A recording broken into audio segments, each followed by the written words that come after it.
God raise you for better, how many times have I told you you have to be what? You have to be what? Twice. What? Twice as good. Twice as good as them to get half of what they have.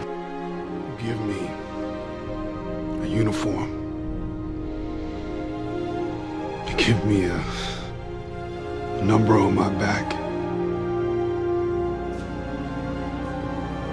I'll give you the guts.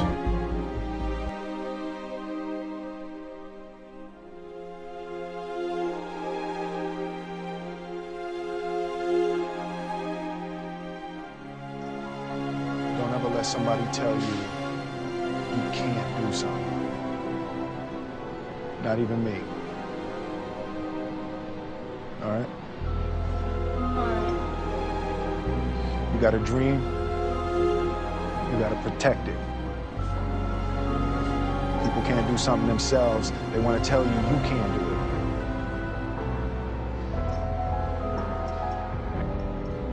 it. You want something, go get it. Period.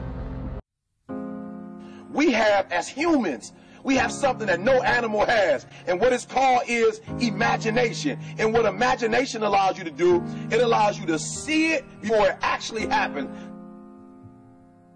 What I mean by that is I need you to go 10 years into the future, 20 years into the future, and I need you to see yourself actually becoming the person you want to be.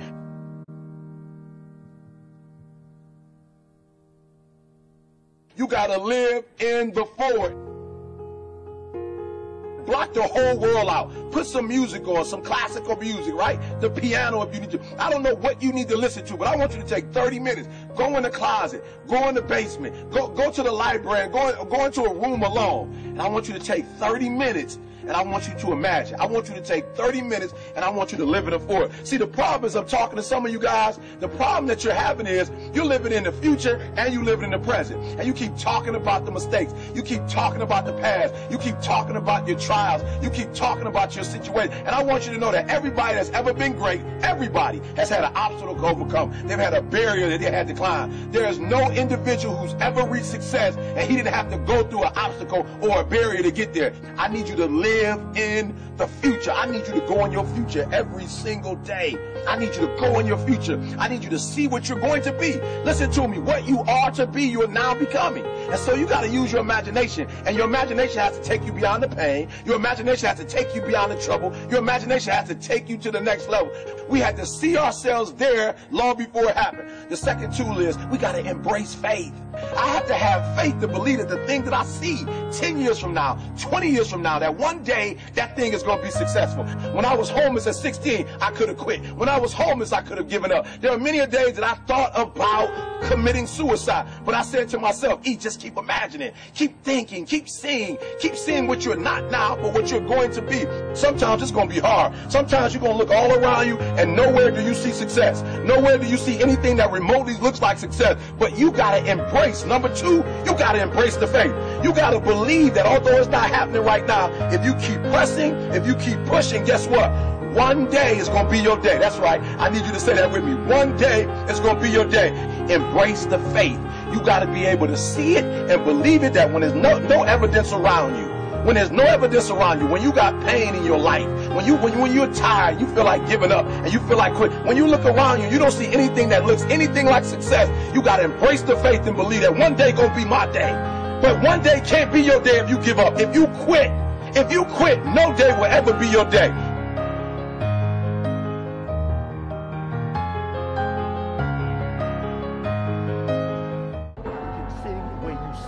Nobody can speak the way you speak. Nobody can write the way you write. Nobody can love the way you love. Nobody can play that piano. Nobody can play that saxophone. Nobody can play that violin. Nobody can do poetry quite like you can do it. Nobody can produce the way you produce. Nobody can write scores the way you write scores. Are you hearing what I'm saying? You're powerful.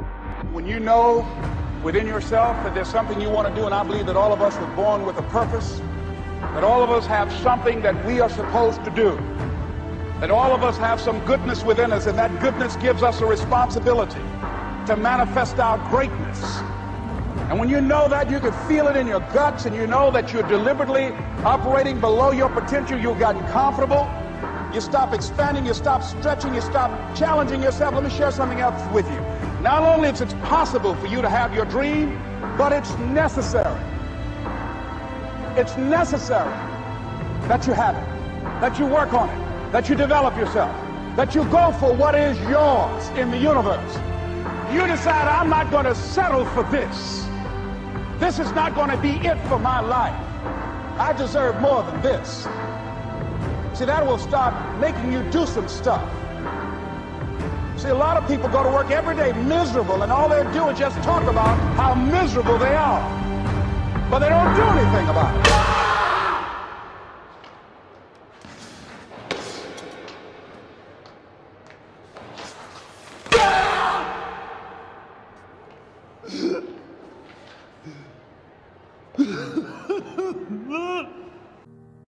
There will never be a point in your life where it's the right time to do a great thing.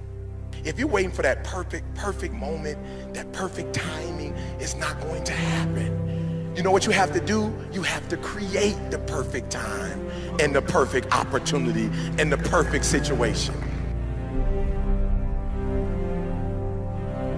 So that a lot of people become comfortable. They stop growing. They stop wanting anything. They become satisfied. People getting ready to go to jobs that they don't like. Jobs that are making them sick. You see, when you're not pursuing your goal, you are literally committing spiritual suicide. When you have some goal out here that you're stretching for and reaching for that takes you out of your comfort zone, you'll find out some talents and abilities you have that you didn't know you have. When the messenger of misery visits you, what are you going to do? What will keep you in the game? There are things that you think you'll never need to know, that you may only need to know one time in your life, but that could save your life because you had that knowledge.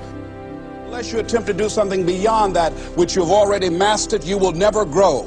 What is it that you looked at some point in time and you decided that you couldn't do it, that you talk yourself out of it? You're waiting on your next door neighbor to make it happen for you. It may not happen. If you're waiting on your mother or your father, they may be so ancient in their thinking that they don't understand this opportunity that you have. And if you're waiting on them, it may never get done. You don't beg average people to be phenomenal. You don't beg good people to be phenomenal. You just are phenomenal, and you will attract phenomenal. What reason can you remember that you can call on, that you can reach on, that can make you get back up? Find that reason. If you're not where you are, if you're not where you want to be, if you don't have what you want to have, if you're not where you think you should be at this particular place, it has nothing to do with the system, but it has everything to do with the fact that you're not making the sacrifice. I want you to make that dream become a reality, because if you don't, you will be working for somebody else to make their dreams become a reality. Can't do that, Jack. These men have to live with themselves. I have to live with myself too. Right now, I'm living a sermon out there. You don't matter now, Jack. You're in this thing. You don't have a right to pull out from the backing of people that believe in you, that respect you, that need you. If you fight, they won't say that Chapman forced you to. They'll say that you're in over your head, that you don't belong. You can get out there and hit. You can get on base and score. You can win this game for us. We need you. Everybody needs you. You're medicine, Jack.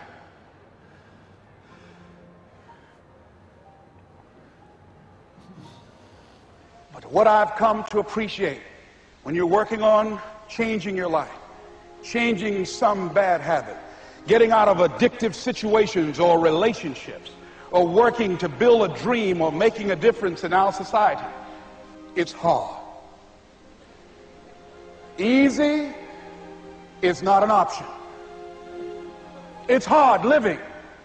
Life is hard. That's rough. How people look at you, how they respond to you. And everybody is against you or don't believe in you no more. And let me tell you something, that's a lonely feeling. It's a lonely feeling, particularly people that you're doing it for. Most people take their greatness, take their ideas to the graveyard with them. Listen to me, if it was easy, everybody would do it. There are people right now who are working who don't want to work. There are people who hate their jobs, but they keep getting up to do it. The wealthiest place on the planet is the graveyard. Because in the graveyard we will find inventions that we never ever were exposed to. Ideas, dreams that never became reality. Hopes and aspirations that were never acted upon. Question is, what are you going to do with your time?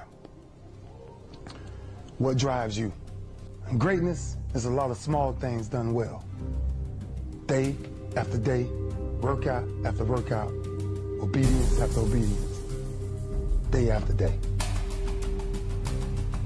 When things don't work out for you, when things happen that you could not anticipate, what are the reasons that you can think of that can keep you strong?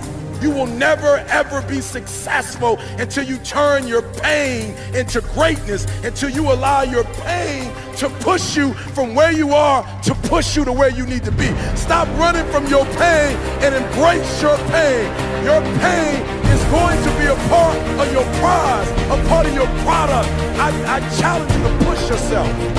See, it's easy to be on the bottom. It doesn't take any effort to be a loser. It doesn't take any motivation, any drive in order to stay down there on a low level. But it calls on everything in you. You have to harness your will to say, I'm going to challenge myself. I mean that what you did last week don't count. Today is the only important day. There are 86,400 seconds in a day, and how you use those are critical. You got 86,400 today, and what you do today is going to cement who you are. Nobody's going to talk about what you did last week. That the biggest enemy you have to deal with is yourself. There's an old African proverb that says, if there's no enemy within, the enemy outside can do us no harm. You have this opportunity of a lifetime. It means absolutely nothing if you don't take advantage of it in the lifetime of this opportunity. I got a saying that when life knocks you down, try and land on your back, because if you can look up, you can get up. If you want a thing bad enough to go out and fight for it, to work day and night for it, to give up your time, your peace, and your sleep for it. If all that you dream and scheme is about it, and life seems useless and worthless without it. See, it's time now. If you want to make this your decade, you've got to start saying yes to your life. You've got to start saying yes to your dreams, yes to your unfolding future, yes to your potential, as opposed to saying no. When you die on E. Leave no dream left behind, guys. Leave no opportunity left behind. When you leave this earth, accomplish every single thing you can accomplish. Listen to me, you're going to be here one day, but you'll never get here if you give up, if you give in, if you quit. And finally, guys, you got to want to succeed as bad as you want to breathe.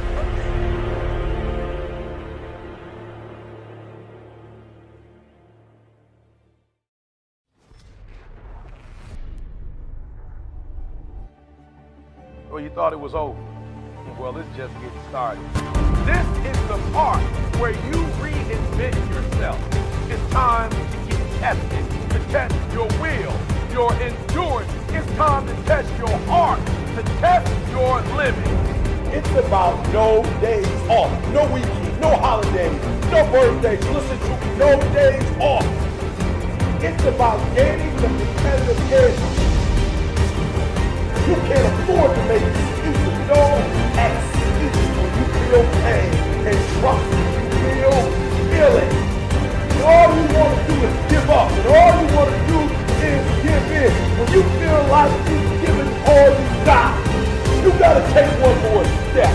You got to run one more lap. You got to throw one more punch until you reach the top.